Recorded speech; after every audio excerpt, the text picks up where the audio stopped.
The Baltimore courthouse stood as a towering monument of stone and history, its grand halls reverberating with the low hum of anxious voices on a crisp March morning in 2025. The air inside felt dense, heavy with the unspoken promise of justiciate's absence pressing down on everyone within its walls. Lawyers shuffled papers, their footsteps echoing off the polished marble floors, while onlookers whispered in tight clusters, their words buzzing like restless bees. The atmosphere crackled with tension, as if the building itself knew it was about to witness something unforgettably a single, fleeting moment when arrogance and ignorance would collide, setting off a chain of events that would ripple far beyond these walls. At the entrance to the courtroom, a police officer loomed like a sentinel carved from granite. He was a tall man, his broad shoulders filling out his crisp navy uniform with an air of unyielding authority.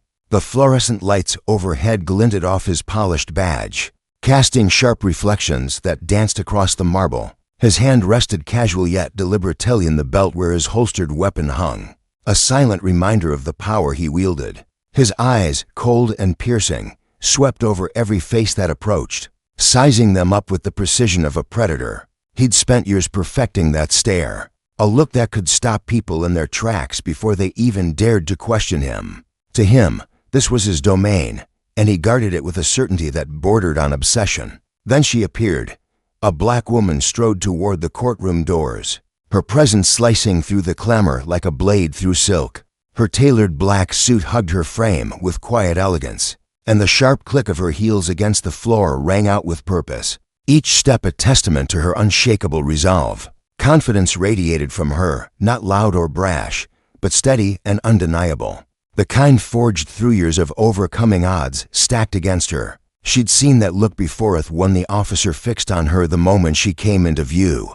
It was a gaze laced with judgment, a silent verdict delivered before she'd even spoken a word. Her pulse quickened, not out of fear, but from the familiar sting of recognition. She knew what he saw, not her, but a story he'd already written in his mind. As she neared the entrance, his arm shot out like a barricade, blocking her path with a force that seemed to dare her to push back. "Hold it right there," he barked, his voice deep and thick with command, tinged with something darker, something that slithered beneath the surface, like venom waiting to strike. His eyes raked over her, from the crown of her head to the tips of her polished shoes, and his lips twitched into a smirk that teetered on the edge of mockery. "What do you think you're doing?" The question wasn't curious, it was an accusation, dripping with condescension. She paused, her breath steady despite the heat rising in her chest, unfazed. She reached into her leather bag, her fingers brushing against the folder she carried like a shield. "I'm here for court proceedings," she replied, her tone calm but edged with steel. Before she could finish, he cut her off with a scoff, folding his arms across his chest. "Yeah, I don't think so," he said, his voice now a low growl. "I don't know what you're trying to pull, lady, but this isn't where you belong. You lost jury duties over there, or are you here for a case? Defendant? Witness?" His smirk widened, but there was no warmth in it, only a quiet, festering disdain that made the air between them feel suffocating. Her grip tightened on the folder, her knuckles whitening as she fought to keep her composure. She exhaled slowly, deliberately, letting the breath ground her. "Step aside, officer," she said, her voice unwavering, each word a measured strike. His eyes darkened, and he took a step closer, looming over her like a storm cloud ready to burst. "You've got some attitude, don't you?" he snapped, his tone sharp enough to cut. "Who the hell do you think you're talking to?" A harsh chuckle escaped him, and he shook his head as if her audacity amused him. "Listen, lady, I don't know who you think you are, but I'm not letting you waltz in here like you own the place. You understand me? You people think you can just—" "You people," she echoed, her voice slicing through his tirade like a whip cracking through still air. It was calm, controlled, but carried a weight that made the hallway feel smaller, tighter. His jaw clenched, his teeth grinding as he realized he'd let the mask slip. He'd said too much, revealed the ugly truth lurking beneath his polished exterior. But his pride, his arrogance kept him from retreating. "You know exactly what I mean," he muttered, his voice dropping to a menacing whisper, each syllable laced with a threat he didn't bother to hide. Then, in a flash of movement too swift for the gathering crowd to fully register, He seized her arm. His grip was iron-tight, his fingers digging into her sleeve as if he could bend her will through sheer force. "You're not stepping 1 foot inside this courtroom, you hear me?" he snarled, his breath hot with anger. A collective gasp rippled through the onlookers, heads turning as whispers swelled into a rising tide of shock. For a split second, her breath caught, a flicker of surprise breaking through her calm facade. Then, with a sharp tug, she wrenched her arm free, her eyes blazing with a fire that could have melted steel. "Let me go," she commanded, her voice still even, still masterful, but now underscored with a fury that made the air tremble. The officer didn't flinch, unshaken. He reached for the radio clip to his shoulder, his fingers brushing the device with practiced ease. "I've got a situation at the entrance." He barked into it. Got a trespasser refusing to. His words were cut off by a sharp, incredulous voice slicing through the static. "What in God's name is going on here?" A senior court clerk, a weary man in his 60s with silver hair and a face lined by decades of witnessing human folly, stormed toward them. His expression was a storm of confusion and outrage, his polished shoes clicking against the marble with urgency. The officer straightened, his chest puffing out with confidence as he turned to face the clerk. "I was just handling a situation, sir," he said smoothly, his tone dripping with self-assurance. "This woman was trying to enter without permission, no identification, no clearance." The clerk's face twisted further, his brows knitting together as disbelief morphed into something closer to dread. Then, as if a sudden truth had dawned on him, the color drained from his cheeks, leaving him pale and unsteady. You don't know who she is," he stammered, his voice trembling with a mix of fear and realization. The officer frowned, his gaze darting back to the woman. Confusion flickered in his eyes, but the penny hadn't yet dropped.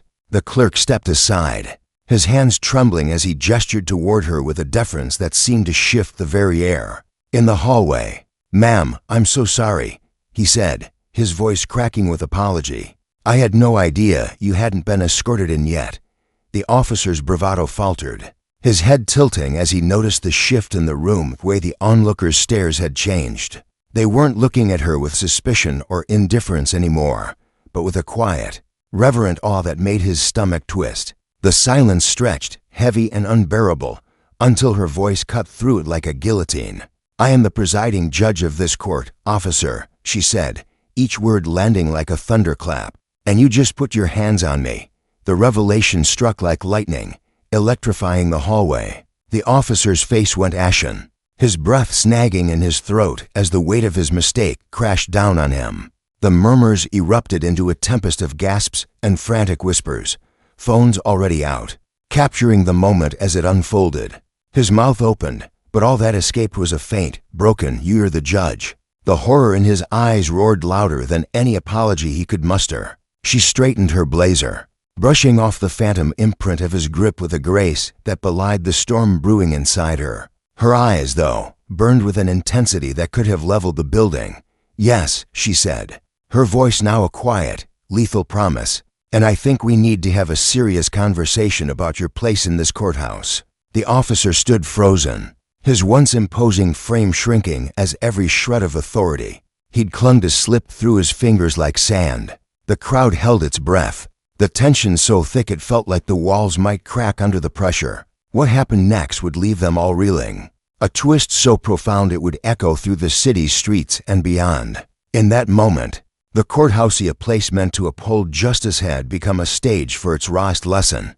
The officer, whose name was Thomas Reed, felt the ground shift beneath him. He'd grown up in a Baltimore suburb, a kid who'd idolized the badge since he was old enough to watch cop shows with his father, a retired patrolman. To Thomas, the uniform wasn't just fabric, it was armor, a mantle of power he'd worn with pride for a decade. He'd walked these halls countless times, his chest puffed with the certainty that he was the line between order and chaos.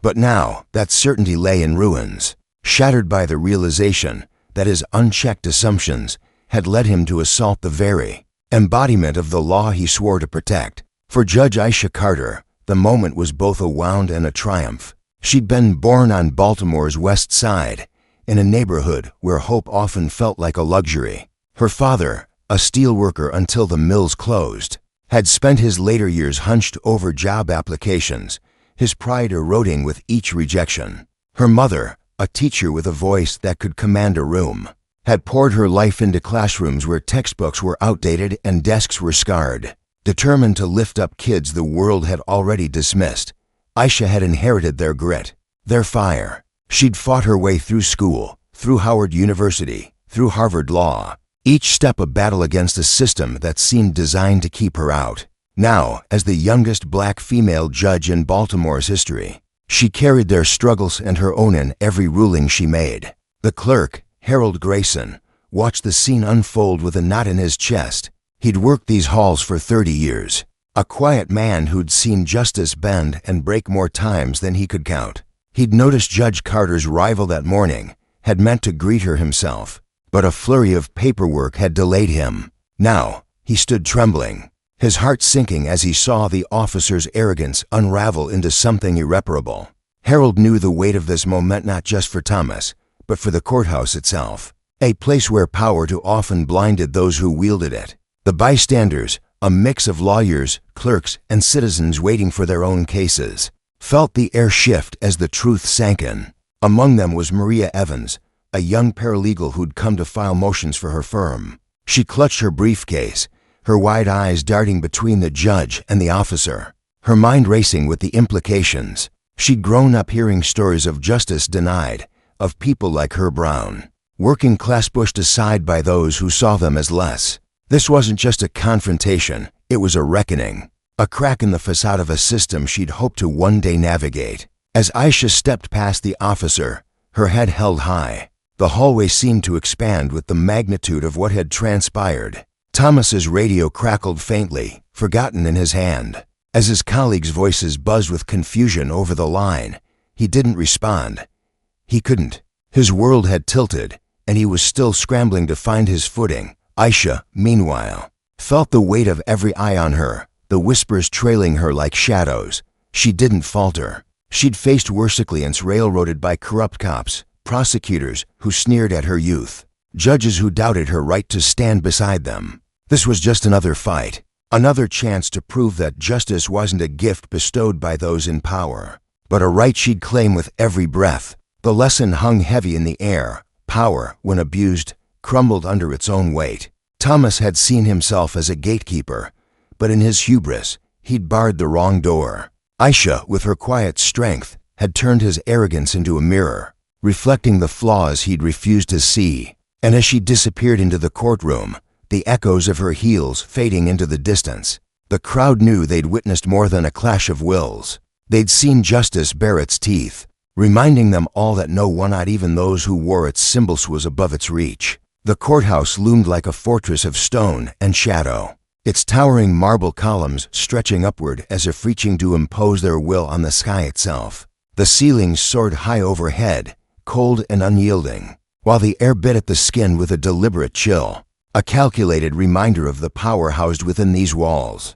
It was a place crafted to shrink those who entered, to make them feel insignificant beneath the weight of its grandeur.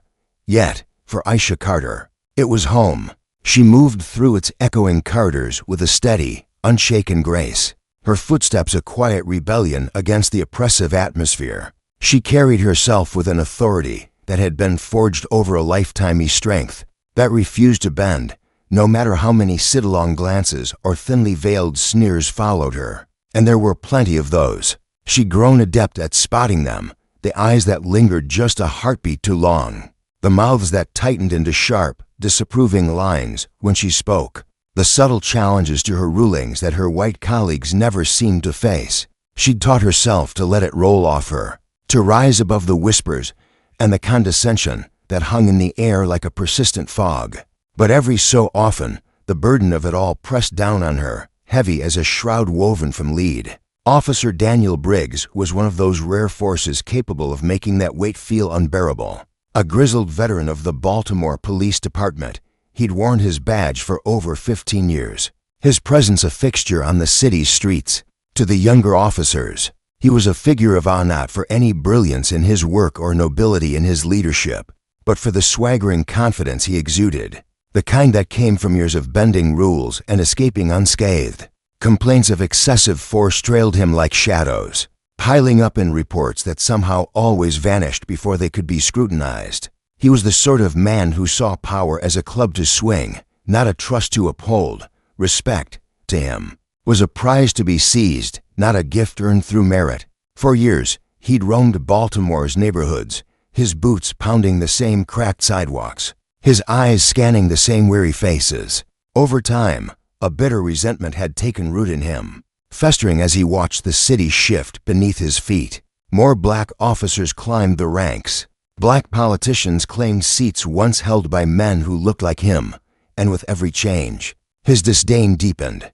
To Briggs, Judge Aisha Carter was a living symbol of everything he despised, a world tipping out of his control, a woman daring to stand where he believed she didn't belong. That morning, as she approached the courtroom, he didn't hesitate. He didn't pause to consider who she might be or what authority she held.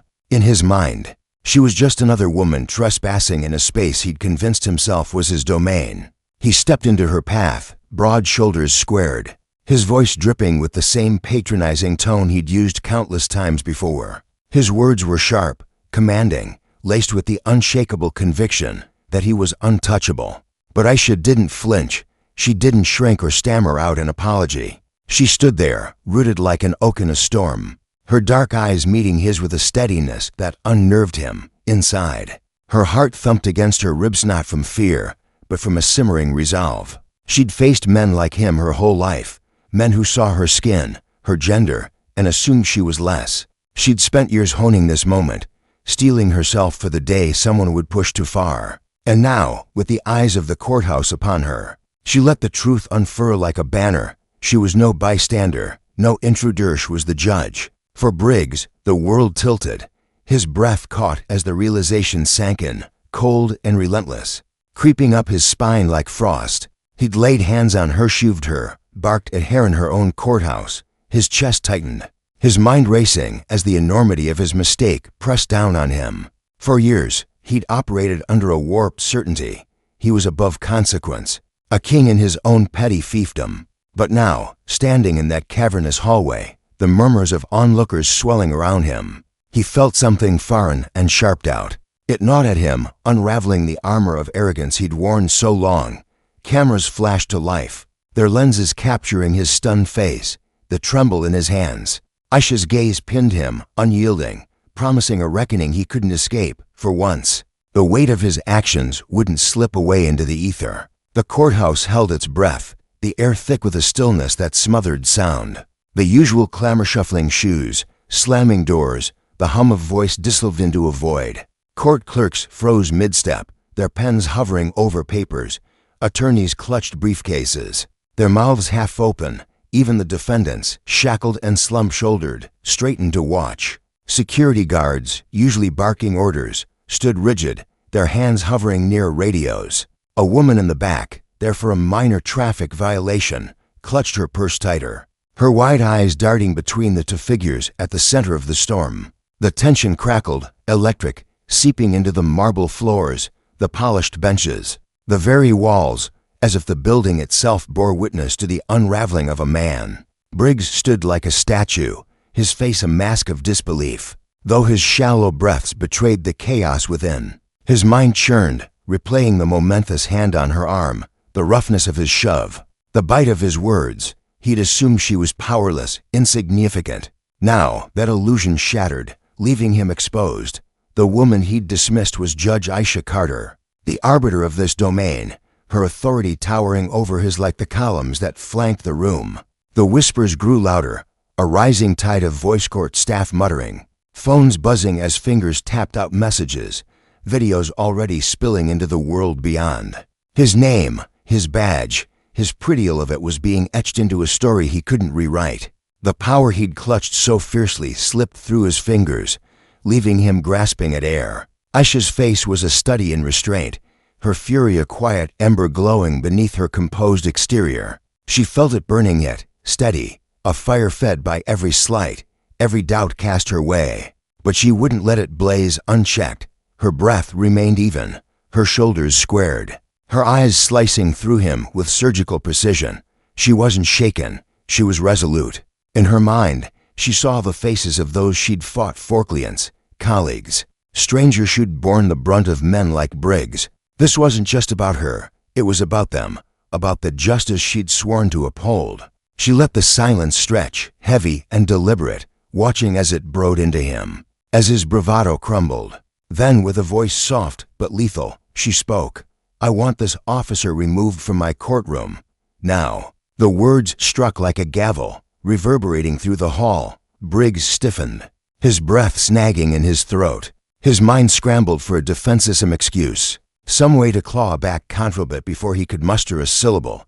Another voice cut through. "Judge Carter," came the low, steady tone of Captain Mark Ellis, the ranking officer on duty. A weary man with graying hair and a face carved from years of hard choices.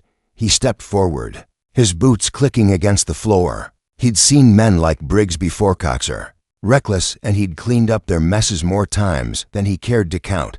But this was beyond salvage. His eyes flicked to Briggs, a mix of pity and exasperation in them, then back to Aisha. "It'll be done," he said, his voice firm, leaving no room for debate. The lesson hung in the air, unspoken but deafening. Power, when abused, invites its own downfall. For Aisha, it was a vindication of her resilience, a testament to the justice she embodied. For Briggs, it was a mirror held to his hubris, reflecting the cost of his unchecked reign. The courthouse exhaled, the world shifted, and the consequences began their slow, inevitable march. For years, he had walked a tightrope, a precarious balance between unwavering loyalty to his men and the fragile illusion of a department, teetering on the edge of collapse beneath the relentless gaze of public scrutiny. Now, as he pushed through the throng of onlookers crowding the courthouse, his broad shoulders squared against the tide of bodies. His sharp eyes darted between Aisha and Briggs. Each glance was a calculated measure, a silent assessment honed by decades of experience. He had seen chaos unfold too many times to count situations spiraling beyond redemption, and he knew the signs of a fire that could no longer be doused. Damage control flickered in his mind like a faint hope, but deep down, a gnawing doubt whispered that this might be unsalvageable. His boots scuffed the polished marble floor as he took a deliberate step forward, every movement slow and intentional, a man accustomed to holding the reins of authority. "Your Honor," he began, his voice steady but laced with a cautious plea. "Perhaps we should take this." But then Aisha's eyes flicked toward him, a brief, piercing glance that cut through his words like a shard of ice. In that fleeting moment, he saw the steel in her resolve, and his throat tightened. He stopped mid-sentence, the air catching in his chest as he swallowed hard. There would be no negotiation, no hushed conversation in a back room, no chance to bury this beneath layers of bureaucracy. Her voice rang out again, colder now, carrying the weight of finality. "Escort him out," she commanded, each syllable a hammer striking stone. Ellis hesitated, but only for the barest fraction of a second. His weathered face betrayed no emotion as he inclined his head ever so slightly, a gesture so subtle it might have gone unnoticed by the untrained eye. "Briggs," he said, his tone firm yet tempered with a quiet restraint, an unspoken order wrapped in the guise of civility. "You need to step out now." Briggs stood rooted to the spot, his jaw locking so tightly that a dull ache pulsed through his teeth. Heat surged to his face, a molten mix of humiliation and incredulity that burned beneath his skin. This wasn't how it was supposed to end, not for him. He had spent decades shaping moments like these, bending them to his will. He was the one who barked commands, who demanded obedience, who held the reins of power in an iron grip. But now, standing in the heart of a courthouse packed with prying eyes, stripped bare of the authority he'd wielded like a crown, he felt something unfamiliar clawing at his chest. Helplessness. It was a sensation he hadn't known since his earliest days, a raw, jagged thing that left him exposed. "You can't be serious," he muttered, his voice a low growl, barely restrained. The words spilling out not to Ellis but to Herto Judge Aisha Carter, perched above him like an unyielding sentinel. She didn't flinch. Not a flicker of doubt crossed her face. "Step out," she repeated, her command slicing through the tension like a blade. Ellis's voice sharpened then, cutting through the haze of Briggs's defiance.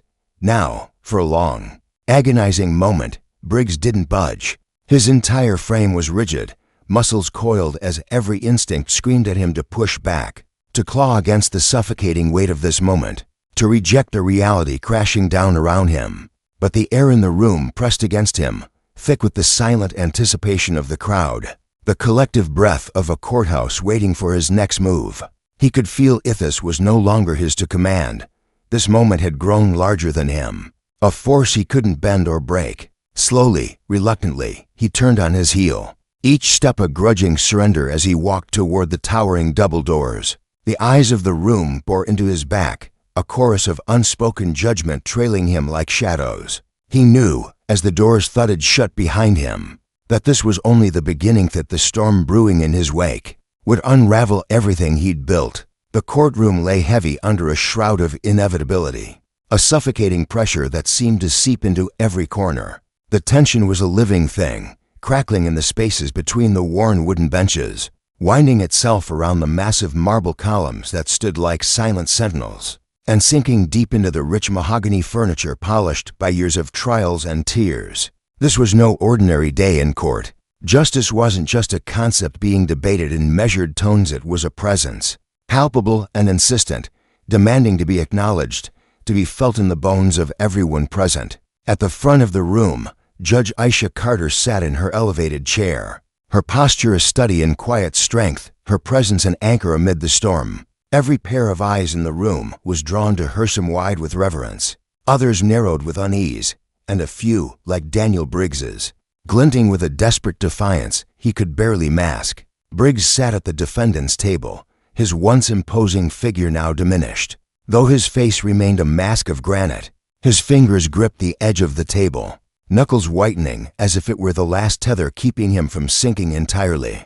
The irony wasn't lost on anyone at the attorneys exchanging hushed glances, not the jurors shifting uncomfortably in their seats, nor the reporters crammed into the back rows, their cameras clicking softly, their pens racing across notebooks to capture every twitch of his expression. This wasn't just a trial, it was a reckoning, a moment destined to echo beyond the walls of this courthouse, rippling through the city and perhaps beyond.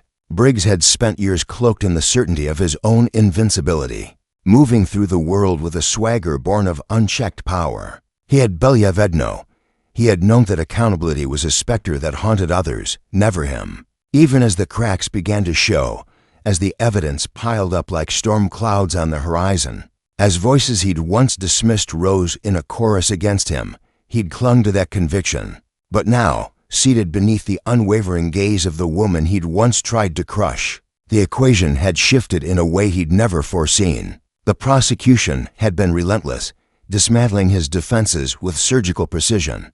Grainy footage of his aggression had surfaced not just from that fateful day, but from years of buried incidents, each clip a nail in the coffin of his reputation. Victims, once silenced by fear and the grinding wheels of bureaucracy, had found their voices, their testimonies stacking up like bricks in an unyielding wall. Outside, the hum of protesters filtered through the thick walls, their signs a kaleidoscope of accusations swaying in the wind, a reminder that the world beyond these doors was watching, waiting. Briggs shifted in his seat, his jaw tightening until it ached, as the prosecutor's voice boomed through the chamber. "This is not a case of misunderstanding or misinterpretation," the man declared, his words sharp and deliberate. "This is a case of power wielded like a cudgel against those deemed unworthy of dignity. Today, that power shield the defendant has hidden behind for so long has been torn away." The words landed like a physical blow, and Aisha watched in silence as their weight settled over Briggs. He'd been in courtrooms before, countless times, but always as the one in control, never as the one whose name stained the docket, whose fate hung in the hands of others. His attorney leaned in, whispering frantically, but the words barely registered. Briggs's mind was trapped in a single, suffocating truth. He had lost the ability to dictate what came next. That loss, more than the evidence or the accusations, clawed at him with a terror he couldn't name. The prosecutor pressed on, his voice rising with conviction. Officer Briggs believed his badge placed him above the law he swore to uphold. But that is not how justice functions, not here, not today. Today, we will all bear witness to the truth, no one stands beyond the reach of the law. Briggs's breath grew shallow, his throat parched, his palms slick with sweat. He'd told himself 1,000 times that this wouldn't happen, that the system, his system, would shield him as it always had. But this time, the evidence was a tidal wave, the public's outrage a roaring wind. And the woman presiding over his fate was the very one he'd once sought to silence. Aisha leaned forward then, breaking the stillness she'd held like a shield. "Officer Briggs," she said, her voice calm yet resonant with an authority that filled the room. "You sit before this court accused of a crime that cuts deeper than a single act of misconduct. It reveals a pattern, a history of abuse, of contempt for the principles you claim to defend. This trial is not just about what happened that day, but about how many times it happened before. How many times it was buried. How many times you were shielded when you should have been held to account." Briggs's lips parted, a protest rising in his throat, but Aisha's gaze pinned him in place. "For years," she continued, her words measured yet piercing, "men like you have operated under the delusion that justice bends to your will fit. The law's weight falls only on those beneath you. Today, that delusion ends. The lesson was clear, woven into every syllable. Power, when abused, carries a cost, and justice, when awakened, spares no one." As her voice faded, the courtroom held its breath, the air thick with the promise of a fall that would shake the foundations of all they knew. In a world where accountability seemed like a distant rule meant for others, Daniel Briggs had thrived, cloaked in a belief that his actions would never catch up to him. That unshakable confidence had propelled him through life, letting him stride boldly across its uneven terrain without a single glance backward. He never paused to imagine a day when the ground might shift beneath his feet, when the power he wielded so carelessly might turn against him. But that day had arrived, stealthy and unyielding, and now he sat, trapped in its grip, as the weight of his past bore down on him like a storm he could no longer outrun. Aisha Carter stood before him, her voice steady, slicing through the thick air of the courtroom with a precision that left no room for doubt. She let her words linger, each syllable sinking deep into the silence, undeniable and inescapable. "You looked at me that day," she said, her tone calm yet piercing, "and you saw someone you thought was beneath you. In your mind, you had every right to lay your hands on me, to strip me of my dignity, to grind me into the dirt with your arrogance. You never once considered that the woman you tried to break might one day hold your fate in her hands." Her eyes, sharp and unyielding, locked onto his, and the room seemed to shrink around them. "But here we are, Briggs." Daniel Briggs sat at the defendant's table, his broad shoulders hunched forward, his fists clenched so tightly that the skin over his knuckles stretched white. Inside, a tempest raged. He wanted to leap to his feet, to shout, to hurl denials into the air like grenades, anything to shatter the suffocating truth closing in around him. But what could he say? The cameras had captured every momentous hands on her, his sneer, his unchecked power spilling out like poison. The witnesses had stepped forward, their voices trembling but resolute, painting a picture he couldn't erase. The evidence was a noose, tightening with every passing second, and no amount of bluster could loosen its grip. He felt the heat rising in his chest, a furious, helpless energy with nowhere to go. Aisha's gaze never wavered. "You are not above the law," she said, her voice cutting through the stillness like a blade. Not anymore. The room fell silent, save for the frantic scratching of pens as reporters scribbled down every word, their notebooks filling with the raw drama unfolding before them. Then, with a deliberate slowness that seemed to stretch time itself, she reached for the gavel. Briggs' breath caught in his throat, his entire body tensing as if bracing for a physical blow. His heart pounded against his ribs, a wild, erratic rhythm that drowned out the murmurs of the crowd. When the gavel descended, the sound exploded through the courtroom, a sharp, resounding crack that echoed off the polished wooden benches, vibrated through the high ceilings, and settled into the very marrow of those who heard it. It wasn't just noise, it was a proclamation, a seismic shift, a moment carved into the fabric of time that could never be unwound. For years, Daniel Briggs had walked through life with a swagger, his badge a gleaming shield that deflected scrutiny and consequence alike. Now, stripped of that armor, he sat rigid, his face twisted into a grimace he couldn't smooth away. The arrogance that had once blazed in his ice-cold, untouchable glint had flickered and died, replaced by something jagged, something that teetered on the edge of fear. He had clung to a desperate hope, even as the trial unfolded, that the system he'd served would bend one last time to protect him. He'd seen it happen before, complaints buried, witnesses ignored, justice quietly reshaped to favor men like him. But as the gavel's echo faded, that hope crumbled. The air grew thick, pressing against his chest, and for the first time, he felt the full weight of his vulnerability. Across the room, Aisha Carter stood tall, her presence a quiet force that filled the space without effort. She didn't need to raise her voice or gesture grandly. The gravity of her purpose did that for her. This moment wasn't about revenge, though the memory of his hands on her still burned beneath her skin. It wasn't about personal triumph, though she felt a flicker of pride in her steady hands. No, this was about necessity, a reckoning that reached far beyond the two of them. For too long, Briggs had walked away from his messes unscathed, leaving others to pick up the pieces of lives he'd shattered. She had watched it happen, not just to herself but to countless othersmen and women who dared to speak, only to be silenced by a system that favored its own. This time, she vowed, would be different. Briggs shifted in his seat, the leather groaning under his weight.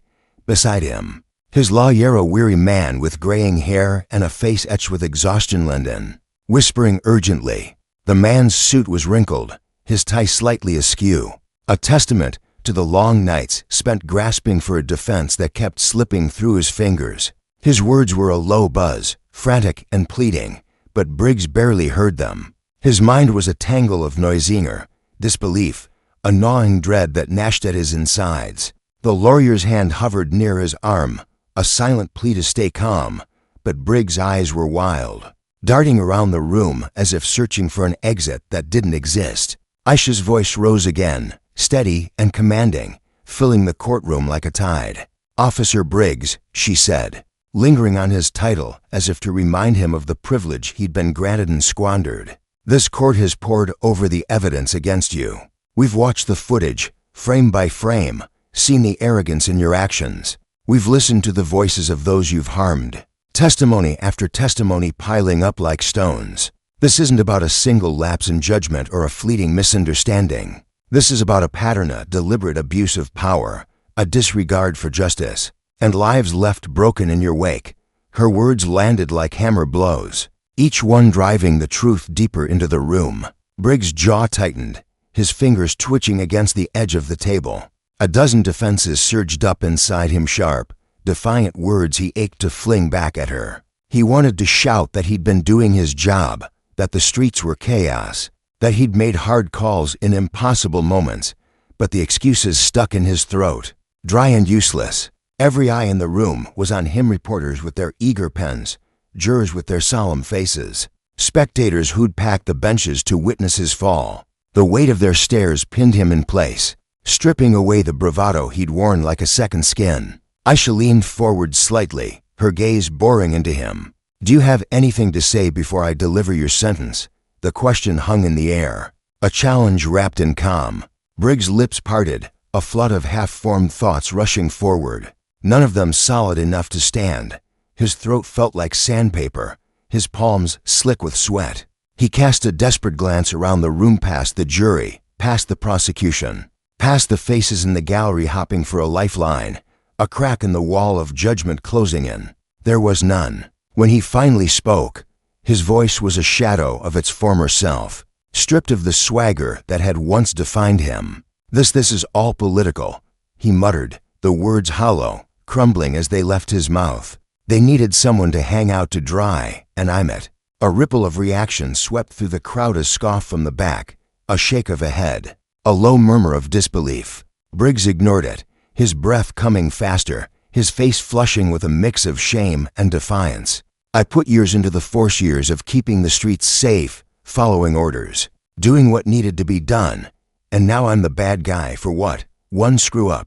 That's all this is, a damn mistake." Aisha's eyes narrowed, her voice dropping to a chilling edge. "A mistake," she repeated, letting the word hang like a guillotine. "Is that what you call a career littered with misconduct? Dozens of complaints swept under the rug, dismissed without a second thought?" Is that what you call the people who sat right here, in this courtroom, and poured out their pain, told us what you did to them? Tell me, Officer Briggs, how many mistakes does one man get before he's held to account?" His mouth opened, then snapped shut.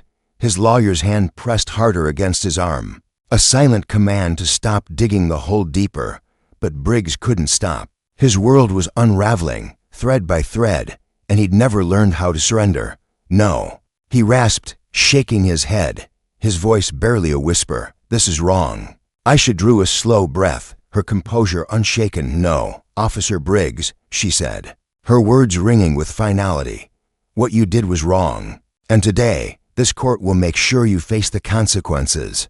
The silence that followed was suffocating, a heavy shroud draping over the room.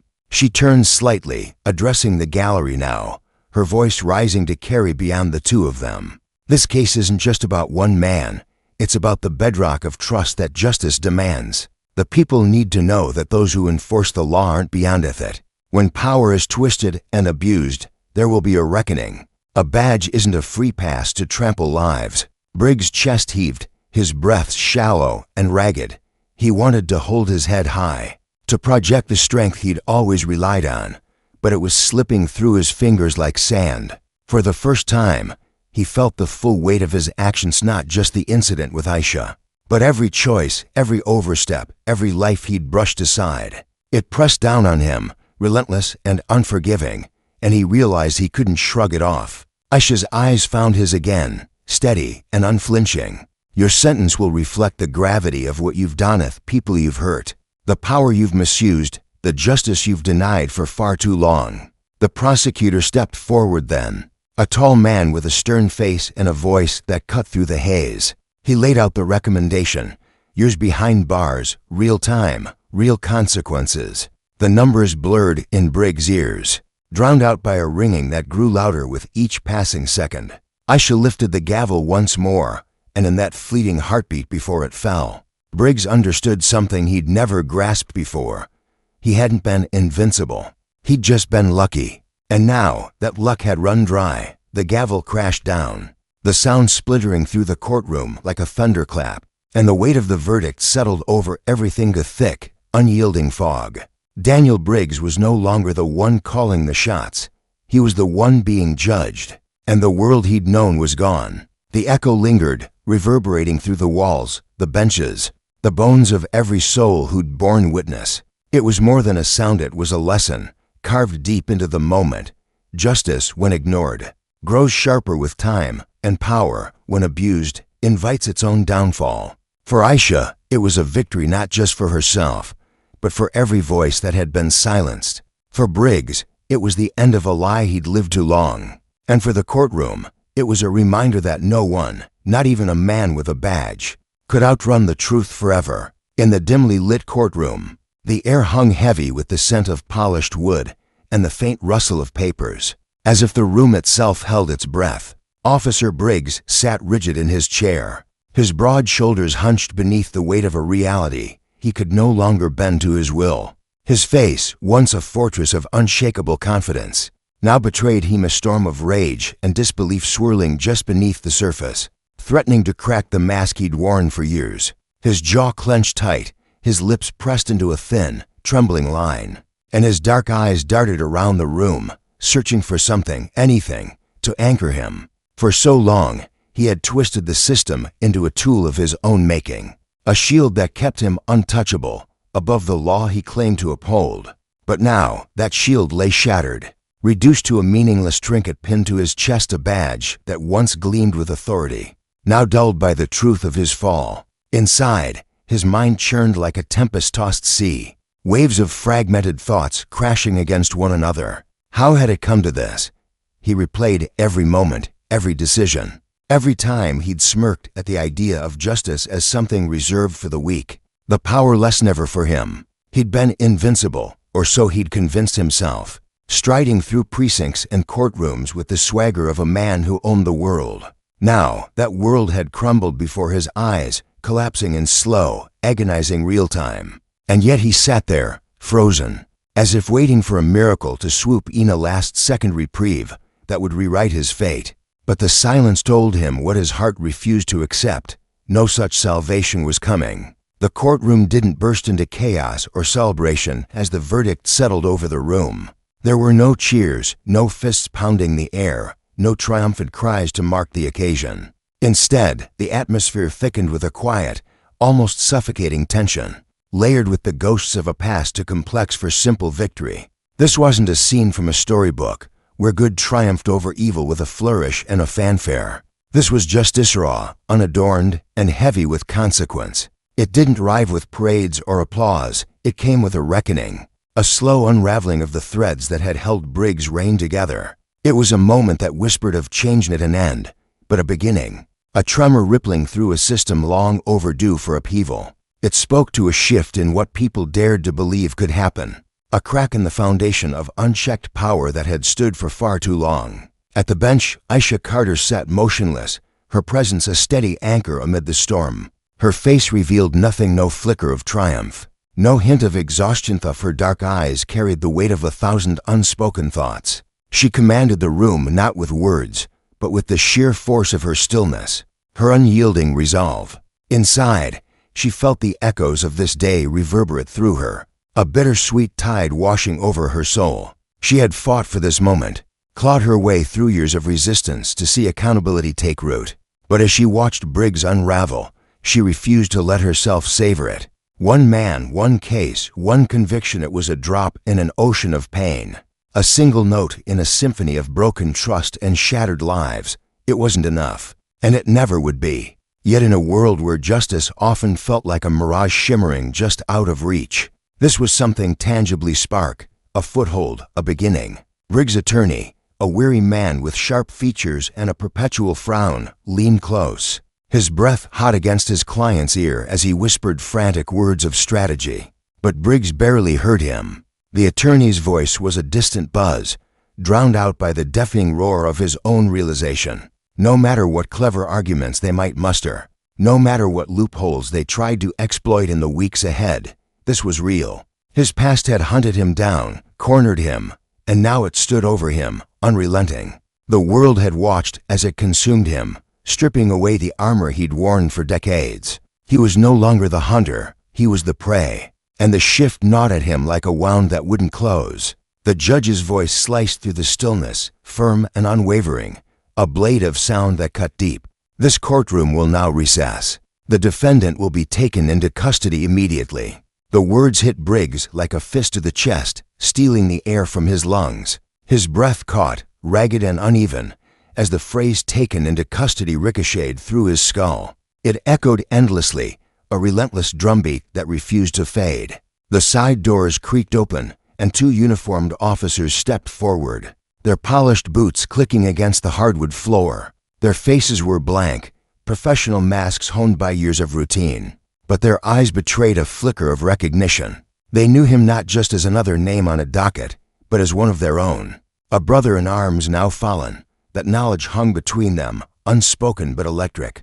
As they approached, Briggs' hands curled into fists, his knuckles whitening as his nails dug into his palms. He had walked these halls countless times, his chest puffed with pride, his voice barking orders. He had been the one to decide who was guilty, who was dangerous, who deserved the cold bite of steel around their wrists. He'd reveled in that power, the way it bent others to his will, the way it made him untouchable. Now, that same power turned against him, a mirror reflecting his own actions back in brutal clarity. The officers reached for him, and the moment their hands closed around his arms, something inside him snapped. The cuffs clicked shut, the sound sharp and final, a metallic clang that reverberated through the room. "No," he breathed, the words slipping out before he could choke it back. It was low, desperate, a plea born of panic he couldn't contain. "No, you can't do this. You can't." One of the officers tightened his grip, his voice flat but firm. "Stand up." Briggs didn't move, his body locked in place, his chest heaving with shallow, frantic breaths. His mind raced, clawing at the edges of denial, refusing to accept the speed of his descent. He'd been in their shoe show many times had he stood over trembling men, snapped cuffs onto their wrists, dragged them away without a second glance. He'd never paused to wonder what it felt like, the helplessness, the suffocating weight of losing control. Now, it crashed over him like a tidal wave, drowning him in the truth he'd spent his life ignoring. Across the room, Aisha's gaze remained fixed on him, steady and unreadable, though a spark of something deeper flickered in her eyes in acknowledgement of the full circle they'd come to. Briggs turned to her, his stare wild and pleading, locking onto hers as if she held the key to his salvation. "Please," he rasped, his voice breaking under the strain. "You can't send me in there. You know what they'll do to me." The room held its breath, the air thick with the weight of his words. Aisha didn't flinch. She let his plea hang there, let it settle into the silence, let him feel the gravity of what he'd done sink into his bones. Then she spoke, her voice calm but resolute, carrying the quiet power of truth. "This is justice. Officer Briggs, the same justice you denied to so many." His face twisted, not just with fear, but with the dawning horror of understanding. It wasn't just the sentence sight was the mirror she held up, forcing him to see the wreckage he'd left behind. The officers tugged him upward, his legs sluggish as they fought to obey. Every step toward the door felt like a march to the gallows, each movement dragging him closer to a fate he couldn't escape. At the threshold, he twisted back, his eyes scanning the room one last time, desperate for a lifeline, sympathetic glance, a hesitation, anything to pull him back from the edge. But there was nothing. The doors swung shut behind him with a dull thud, sealing him away from the world he'd once ruled. The courtroom exhaled, a collective release of tension that had coiled tight for too long. Reporters scribbled furiously, their pens scratching against notebooks, capturing every detail for the headlines to come. Attorneys exchanged quiet glances, their expressions a mix of relief and unease. The public defenders sat a little taller, their shoulders squared with the knowledge that this moment would echo beyond these walls. In the benches, the spectators, family members of victims, quiet onlookers who'd come seeking a shred of hope in stunned silence, processing the magnitude of what they'd witnessed. A man who'd spent his life dodging the consequences of his actions had finally been ensnared, caught in the jaws of a justice he'd mocked. Aisha lingered at the bench, her hands resting lightly on its surface, her thoughts a labyrinth of resolve and reflection. This was what justice looked like, not a blazing triumph, but a quiet, steadfast force that demanded accountability.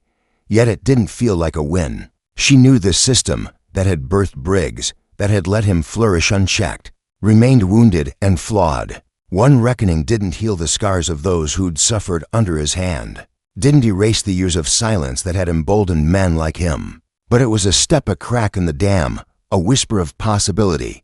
She rose, her movements deliberate, her presence still a beacon of strength. The fight was far from over, but today justice had spoken, and its voice had shaken the world awake. The echoes of the gavel lingered, threading through the courthouse's high ceilings, sinking into its very bones. The room remained still, the air dense with the weight of what had passed. Outside, the world churned on, but here time seemed to stretch, holding space for the truth to settle. Power, when abused, would one day demand its price, and in that lesson lay the hope of something better, a justice not just served, but lived. The courtroom was heavy with the scent of polished wood and strained anticipation as Aisha Carter exhaled a single, careful breath, the kind that held years of resolve within its quiet release. She rose from the bench, her movements slow and intentional, as if each gesture carried the gravity of the moment she had just orchestrated. Every eye in the room tracked her, jurors shifting uncomfortably in their seats, spectators leaning forward with bated breath, and journalists hunched over their notebooks, pens scratching furiously against paper as they raced to capture the story unfolding before them. The air buzzed with whispers, a low hum of voices weaving through the crowd like threads of electricity, some laced with awe, others tinged with doubt. This was no ordinary trial, no fleeting blip on the judicial radar. The conviction of Officer Daniel Briggs, a man who had once worn his badge like a shield of invincibility, as a thunderclap, a reverberation that promised to echo far beyond these walls. It was a declaration carved in the silence that followed the gavel's fall. The untouchable could be touched, the mighty could fall, and justice, though battered and bruised, could still bare its teeth. Aisha felt the weight of that truth settle into her bones as she stepped down from the bench, her heels striking the gleaming floor with a rhythm that mirrored her heartbeat, steady, deliberate. Unshaken, the room seemed to tilt slightly, a subtle shift in the atmosphere as people began to stir. Attorneys shuffled their papers with hesitant hands, their murmurs barely audible over the rustle of fabric and the creak of wooden seats. Court clerks exchanged glances, their eyes flickering with a mix of relief and unease, as if they too sensed the invisible current that still pulsed through the space. Something irreversible had just taken root here, a crack in the foundation of a system that had long stood unchallenged. Aisha moved toward the exit with the same calm precision she'd carried throughout the trial. Her chin lifted, her shoulders squared against the invisible burden she bore. She knew this moment wasn't confined to the four walls of the courtroom. The city outside was watching, its pulse quickening with every step she took. The world beyond was watching too, waiting to see if this spark would ignite or flicker out. Just as her hand brushed the door, a voice sliced through the muted chaos, low and firm, yet restrained enough to avoid drawing the room's full attention. "You know this isn't over."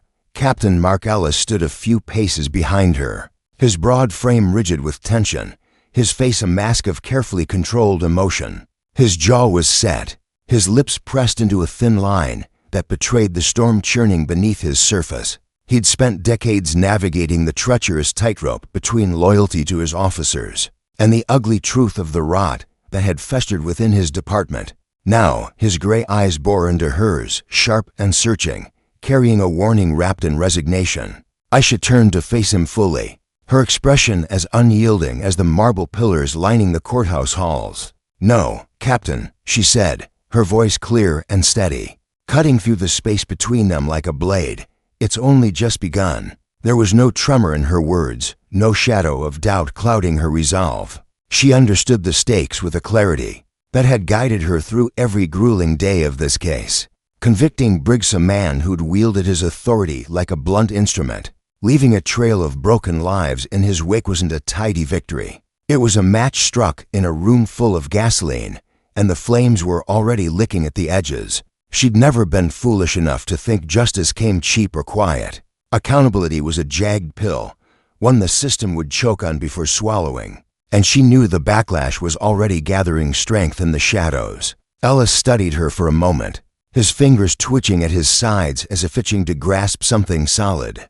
In the midst of this upheaval, then, with a sharp exhale through his nose, he let out a dry, humorless chuckle.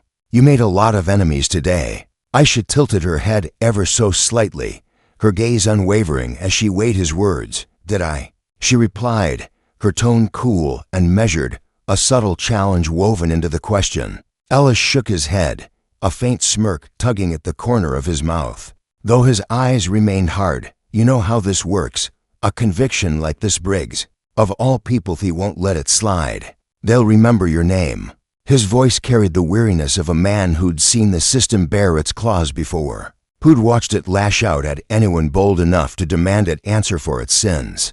Aisha didn't flinch. "Good," she said simply, the word landing like a stone dropped into still water, sending ripples through the silence that followed. Ellis held her gaze for a beat longer, then stepped aside with a curt nod, granting her passage as if conceding to the inevitable.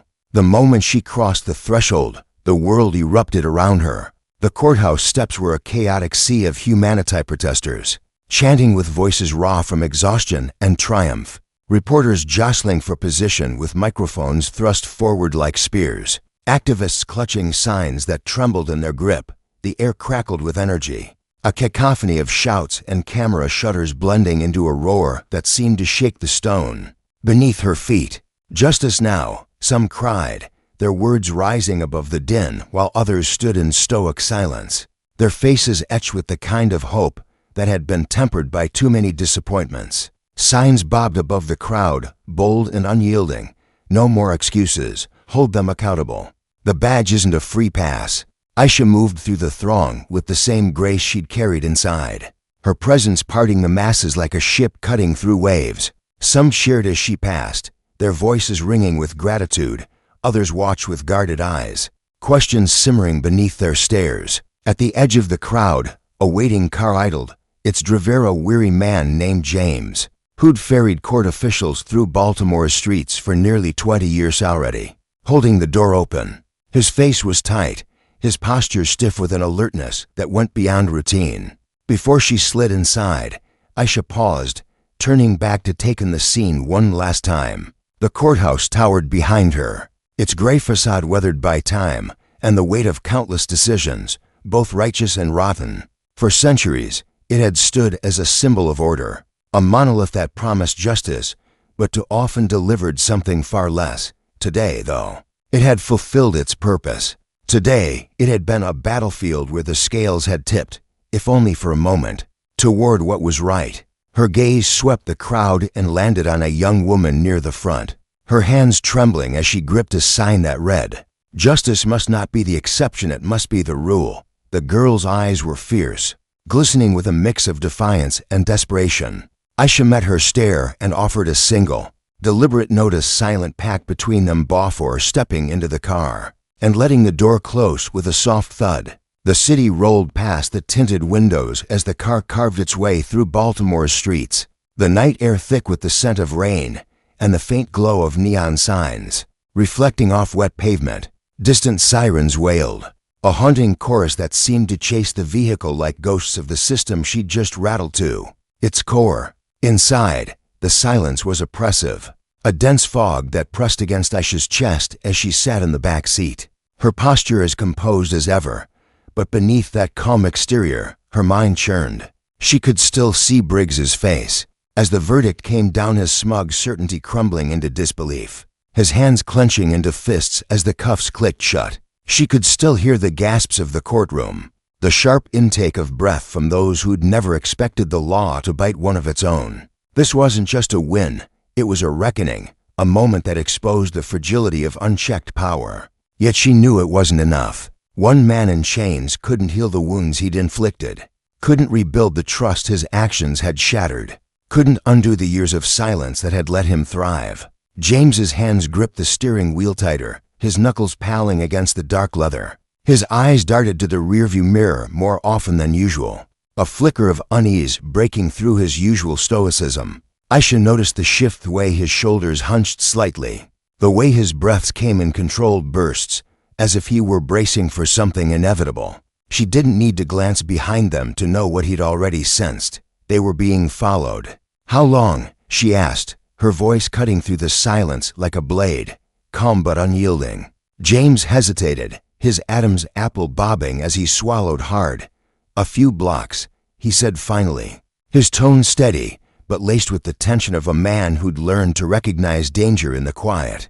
Aisha nodded, her gaze drifting to the window where the city's lights blurred into streaks of color. She didn't flinch, didn't falter. This was the cost of justice, the shadow that trailed every step toward change. And she was ready for it because the lesson was clear. Power abused would always meet its reckoning, and those who dared to wield it carelessly would find the consequences waiting, sharp and unrelenting. In the end, the air felt thick and restless as Aisha Carter sat in the back seat of the car, her mind still buzzing from the courthouse chaos they'd just left behind. She tilted her head ever so slightly, her sharp brown eyes flicking toward the rearview mirror. There it was, a black SUV, lurking in the distance like a shadow that refused to fade. It wasn't tailgating, wasn't brazenly aggressive, but it was close enough to send a message, deliberate and unshakable. This wasn't some random driver lost in traffic. This was intentional, a silent declaration that she was being watched, that her every breath, every decision was under scrutiny. She felt the weight of it settle into her bones, not fear, not yet, but a quiet, simmering awareness. Justice, she knew, never came without a price, and this was the first whisper of that cost. Her fingers pressed together, the pads of her thumbs brushing against each other as she steadied her thoughts. She exhaled slowly, a controlled release of the tension coiling inside her, though her heart had begun to thud a little faster, a faint drumbeat of adrenaline she refused to let show. Her voice, when it came, was calm, measured, the kind of tone that carried authority without needing to shout. "Lose them," she said, her words slicing through the quiet hum of the engine. The driver, a weary man named Marcus with salt and pepper hair and a perpetual crease between his brows, gave a single nod, No questions, no hesitation. His hands tightened on the wheel, and with a flick of his wrist, he jerked the car into a sharp turn down a narrow side street. Tires screeching faintly against the asphalt. The sudden shift jolted Aisha forward, her palms pressing into the leather seat as the world outside blurred into a streak of muted city grays. The street was emptier here, lined with sagging brick buildings and flickering streetlights that cast long, jagged shadows across the road. She glanced back, her pulse quickening as the SUV made the same turn behind them, its dark frame cutting through the dusk like a predator stalking prey. Marcus's breathing shifted just a fraction, a subtle hitch, but she felt it. The way the air in the car grew heavier, sharper, alive with unspoken urgency. They weren't just being followed anymore. They were being hunted. Another turn, this one faster. The car weaving into a labyrinth of backroads Aisha knew well from years of navigating the city's underbelly. Marcus's jaw clenched, his knuckles whitening as he gripped the wheel, his focus absolute. The SUV stayed with them, relentless, its headlights glinting in the side mirror like unblinking eyes. But there was no rush in its pursuit, no frantic chase. It moved with a cold, deliberate patience, as if its driver wanted her to feel the inevitability of it all. This wasn't about catching Hernet yet. This was about power, about reminding her that she'd rattled a cage she wasn't supposed to touch. She'd tipped the scales of justice, and now the consequences were circling, waiting for the right moment to strike. The car swerved again, this time emerging into a brighter, busier district. Neon signs glowed overhead, casting pools of light onto the crowded sidewalks where late-night pedestrians shuffled along, oblivious to the silent drama unfolding in their midst. Cameras perched on poles blinked red, their lenses a quiet promise of witnesses. Aisha's gaze stayed locked on the mirror as the SUV slowed, its dark shape easing back into the flow of traffic until it vanished entirely, swallowed by the city's pulse. She didn't relax, didn't let her shoulders slump. It was gone, but it wasn't over.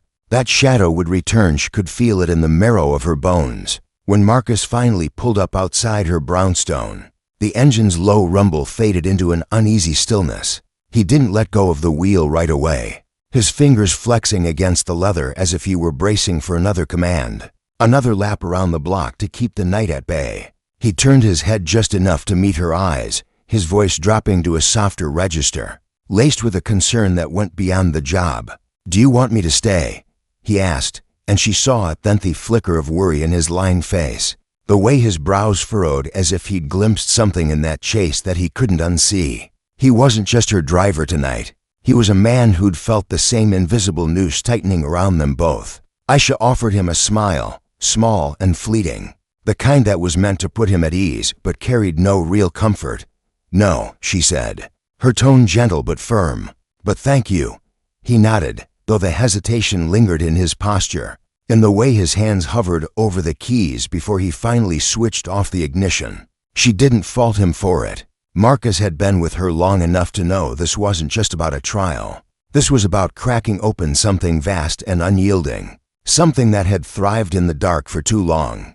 He'd seen the SUV, felt its presence, and understood that they were both pawns in a game that stretched far beyond the courtroom. Stepping out into the cool night air, Aisha moved toward her door with the steady grace of someone who'd walked this path 1,000 times. The lock clicked shut behind her, and the silence of her home enveloped her like a heavy, familiar embrace. Though tonight, it felt different, fragile. She drifted through the living room, her heels clicking softly against the hardwood, past the bookshelves lined with legal tomes and the framed photos of a younger, less burdened version of herself. The walls seemed thinner somehow, the shadows pooling in the corners thicker, as if the house itself were holding its breath. She paused by the window, her fingers brushing the cool glass, and for a moment, she let herself feel its exhaustion seeping in, the weight of a fight she'd chosen but hadn't fully anticipated. The sharp buzz of her phone against the wooden table snapped her back to reality,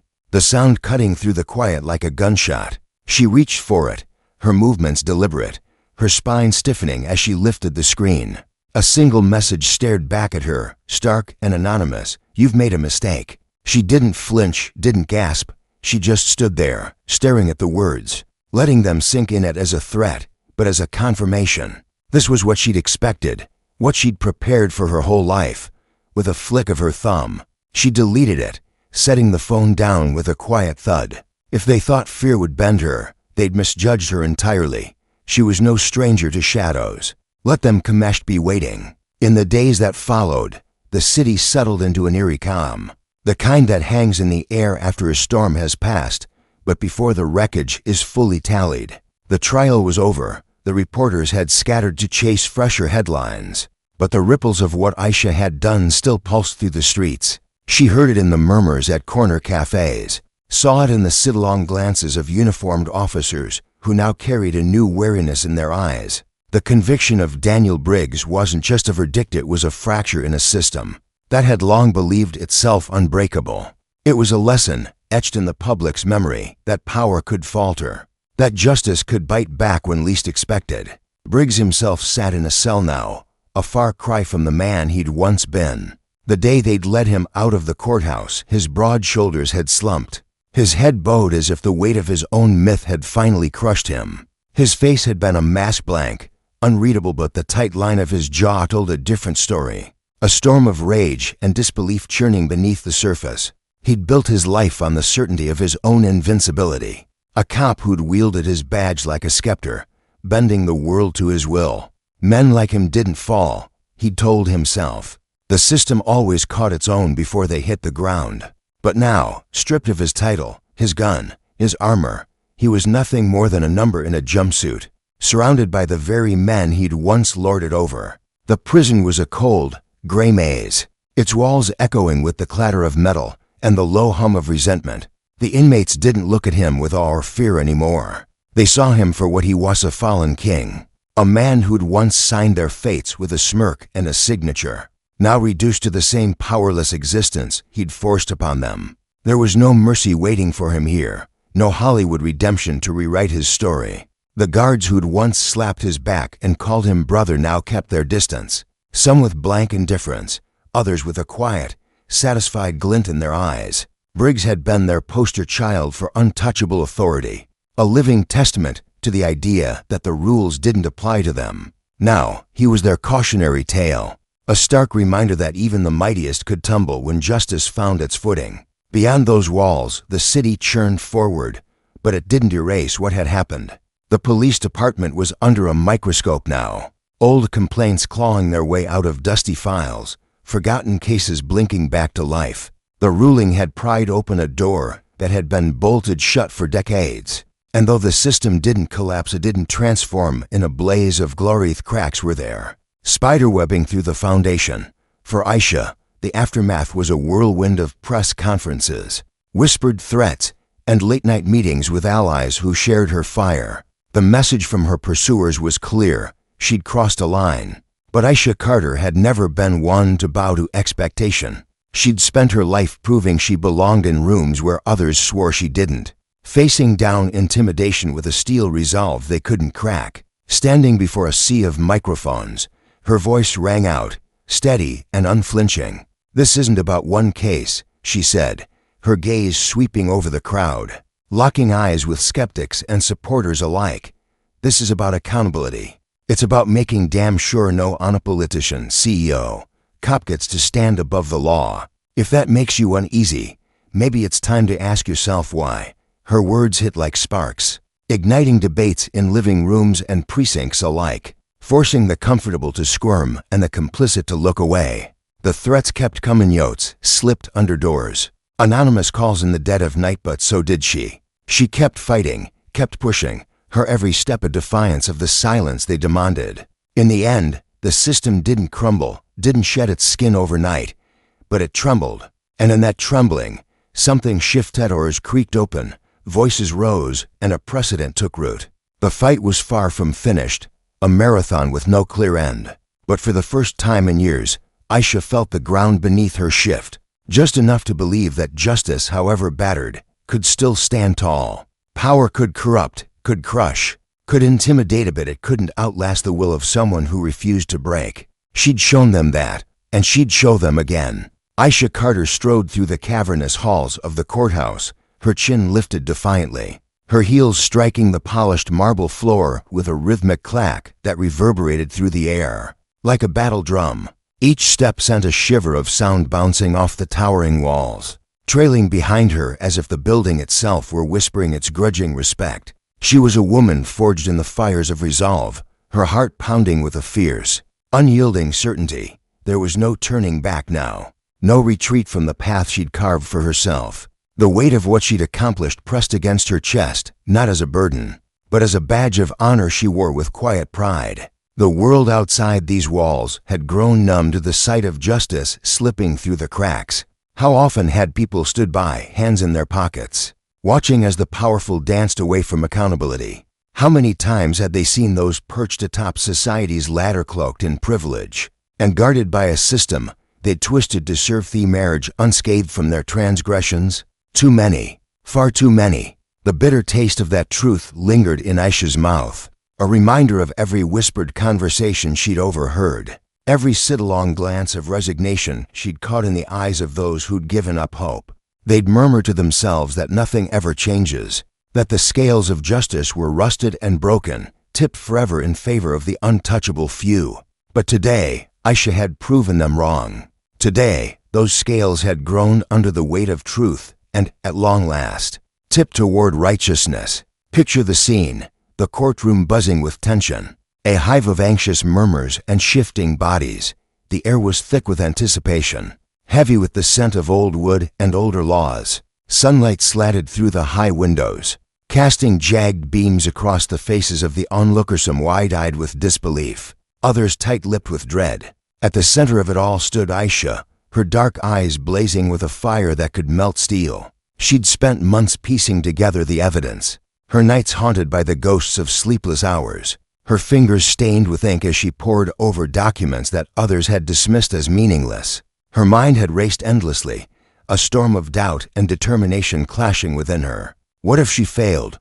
What if the system swallowed her whole, as it had so many before her? But every time despair crept close, she'd clenched her fists tighter, her resolve hardening like iron in a forge. She would not bend. She would not break. Across the room, the man in the defendant's chair shifted uncomfortably. Charles Drayton, a name that once carried the weight of authority, now sat diminished, his tailored suit wrinkled, and his once arrogant smirk replaced by a flicker of unease. He'd been untouchable for decades, a king in a castle of corruption, his hands pulling strings while others took the fall. His broad shoulders, once squared with confidence, now slumped slightly, as if the invisible armor of his power had begun to crack. He'd laughed off accusations before, his voice booming with disdain as he waved away the weak attempts to hold him accountable. But today, that laughter had died in his throat. Aisha's word sharp, unrelenting, each one a hammer striking stone, had chipped away at his defenses until the truth lay bare for all to see. His pale blue eyes darted toward the jury, searching for a lifeline, but found only the cold stares of those who'd finally seen him for what he was. The judge, an older woman named Evelyn Hart, presided over the chaos with a steady hand. Her silver hair was pulled back tightly, framing a face etched with years of witnessing humanity's triumphs and failures. She'd seen countless cases, her gavel a metronome to the rhythm of justiciar's absence. Beneath her stern exterior, though, flickered a spark of something softer, a quiet awe at Aisha's tenacity. Evelyn had grown weary over the years, her faith in the system eroded by the compromises she'd been forced to stomach. But as she listened to Aisha's closing argument, her chest tightened with a rare swell of hope. This was no ordinary case. This was a reckoning. Her fingers brushed the edge of her gavel, itching to bring it down, to seal the moment when the mighty finally fell. In the gallery, a young clerk named Marcus leaned forward, his notepad forgotten in his lap. He was barely 25, his tie slightly askew, his wide brown eyes drinking in every detail. He'd taken this job expecting monotone filing papers, fetching Kafiba today. He felt like a witness to history. His pulse raced as Aisha spoke, her voice weaving a tapestry of outrage and reason that pulled him in. He thought of his mother, a woman who'd worked 2 jobs to keep him fed, who'd warned him that people like Drayton always won. Today, though, Marcus dared to believe she might be wrong. His pen trembled in his hand, not from fear, but from the electric thrill of possibility. The verdict came like thunder rolling through the room. Guilty. The word hung in the air, sharp and final, cutting through the murmurs and gasps. Drayton's head bowed, his hands clenching the table's edge as if it could anchor him against the tide of his downfall. Aisha stood still, her breath catching in her throat, a tidal wave of relief and exhaustion crashing over her. She'd done it. Against every odd, every whispered warning, every shadow of doubt, she dragged justice into the light. But even as the room erupted some in cheers, others in stunned silence felt a pang of sorrow. This shouldn't be a miracle. This shouldn't be the exception. Justice should be the rule, not a fleeting victory wrested from the jaws of corruption. Outside, the sun dipped low, painting the courthouse steps in hues of gold and shadow. Aisha paused there, the cool breeze tugging at her coat, her mind replaying the day's events. She thought of the countless others still waiting for their turn, still crushed beneath the weight of a system that too often shielded the powerful. Drayton's fall was a crack in that foundation, but it wasn't enough yet. The lesson burned in her chest. Power, when abused, breeds its own destruction. But only if someone dares to strike the first blow. She'd struck hers. Now, it was up to others to keep swinging. For Marcus, lingering by the courthouse doors, the day had shifted something inside him. He'd go home tonight, scribble down every moment he could recall, and dream of a world where stories like this weren't rare. For Evelyn, retiring to her chambers, it was a reminder that justice could still breathe, even in a system choked by compromise. And for Aisha, stepping into the fading light, it was a beginning vow to keep fighting, to keep tipping those scales until they held steady for everyone. The echoes of her footsteps faded into the dusk, but the ripples of what she'd done stretched far beyond the courthouse walls, a testament to the slow, stubborn power of consequence.